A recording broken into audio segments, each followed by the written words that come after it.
নমস্কাৰ। দেহাৰ বয়স বাঢ়িব দিয়া, মনৰ বয়স কেতিয়াও বাঢ়িব নিদিবা। শৰীৰ হালি পৰিলেও মাথা কেতিয়াও হালিব নিদিবা।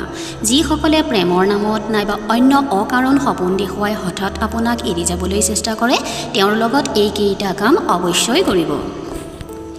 তেওঁ কিয় এনে কৰিছে বা কিয় বদলি গৈছে, এই প্ৰশ্নৰ সদুত্তৰ তেওঁৰ পৰা আশা কৰা বাদ দিয়া। তাৰোপৰি তুমি তেওঁক খুব ভাল পোৱা বুলি কন্দা কটা কৰা নাইবা খোৱা বোৱা এৰি দিয়াৰ দৰে বুৰ্বকৰ কাম সেই সময়ত মুঠেই নকৰিবা। তুমি এনে ভাৱ দেখুৱাবা যেন তেওঁৰ থকা বা নথকাত তোমাৰ কোনো আহে নাযায়। কাৰণ কিছু মানুহ এনেকুৱা আছে যিয়ে আৰম্ভণিত কাৰোবাক খুব স্পেচিয়েল ফিল কৰায় আৰু তাৰ পিছত যেতিয়া পতি যায় তেতিয়া ইচ্ছা কৰিয়েই পাত্তা দিয়া বন্ধ কৰি দিয়ে, যাতে তেওঁৰ বাবে কন্দা কটা কৰি পাগলৰ দৰে হৈ তেওঁৰ পিছে পিছে ঘূৰিব আৰু তাকে দেখি তেওঁ আনন্দ পাব। গতিকে সেইবোৰক আওপাকে শিক্ষা দিয়াৰ চেষ্টা কৰক। তুমি যেতিয়া নিজৰ মাজত আই ডোণ্ট কেয়াৰ এটিটিউড ধৰি ৰাখিবা, তেতিয়া তেওঁ নিজেই কনফিউজড হৈ যাব। তেওঁৰ তোমাৰ প্ৰতি ভাবি থকা সকলো হিচাপ নিকাচ উলট পালট হৈ যাব। যিসকলে এনে কাম কৰে, মনত ৰাখিবা এইবোৰ সিহঁতৰ অভ্যাস, আৰু এই অভ্যাস এদিনত হোৱা নহয়, বহুদিনৰ।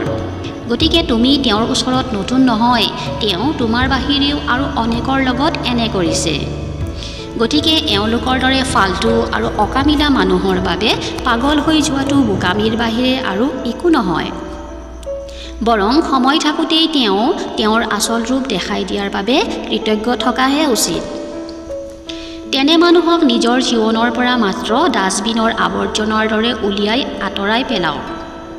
তুমি মানুহ হৈ জন্ম লৈছা, গতিকে কোনো অকৃতজ্ঞৰ বাবে কান্দি কাটি নিজৰ জীৱন মূল্যৱান সময় কিয় নষ্ট কৰিবা? তাৰোপৰি ভালপোৱা এটা ভ্ৰম মাত্ৰ। আৰম্ভণিত সকলো ভাল লাগে, ভালপোৱাৰ বিপৰীত বেয়া পোৱা। এই বেয়া পোৱাই কিন্তু জীৱন নৰক সদৃশ বনাই দিয়ে। সেইবাবেই অন্যক ভাল পোৱাৰ পিছত নদৌৰি নিজক ভাল পাবলৈ আৰম্ভ কৰা। নিজক ভাল ৰাখা, নিজৰ উন্নতিৰ ফালে ধ্যান দিয়া। তুমি যিমান উন্নত হ'বা, যিমান উন্নতিৰ শিখৰত যাবা, সিমানেই তোমাৰ কান্ধত হাত থোৱা লোকৰ অভাৱ নহ'ব। কথাকেইটা মনত ৰাখিবা। তোমাৰ জীৱনতো এনেকুৱা অভিজ্ঞতা আছে নেকি? প্লিজ কমেণ্ট কৰি জনাবাচোন। কিছু মানুহ আছে যাৰ ওচৰত আপুনি কোনো কাৰণ নোহোৱাকৈয়ে শত্ৰু। সিহঁতৰ বাবে যিমান ভাল কৰ্ম কৰিলেও কেতিয়াও আপুনি প্ৰিয় হ'ব নোৱাৰে। আৰু এইটো আপোনাৰ দুখ নহয়, সেইটো তেওঁলোকৰ কেতিয়াও ভাল নোহোৱা ৰোগ।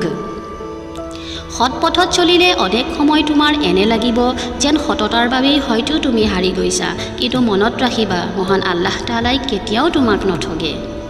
সততাৰ বিনিময় তুমি নিশ্চয় পাবা, ইনশাআল্লাহ। মৃত্যু কেতিয়াও তুমি ভাল হৈ যোৱাৰ বাবে অপেক্ষা নকৰে, বৰং তোমাকেই ভাল হৈ মৃত্যুৰ অপেক্ষাত থাকিব লাগিব। দুৰ্বল আমি কোনো নহয়। কিছু পৰিস্থিতিয়ে মানুহক দুৰ্বল বনাই দিয়ে, আৰু কিছু মানুহে সেই দুৰ্বলতাৰ সুযোগ লৈ নিজক বাঘ বুলি ভাবিবলৈ আৰম্ভ কৰে। গতিকে নিজক শক্তিশালী কৰক, মজবুত বনাওক আৰু জগত জিনিবলৈ সংকল্প লওক। চাব আপোনাক কোনেও হৰুৱাব নোৱাৰিব।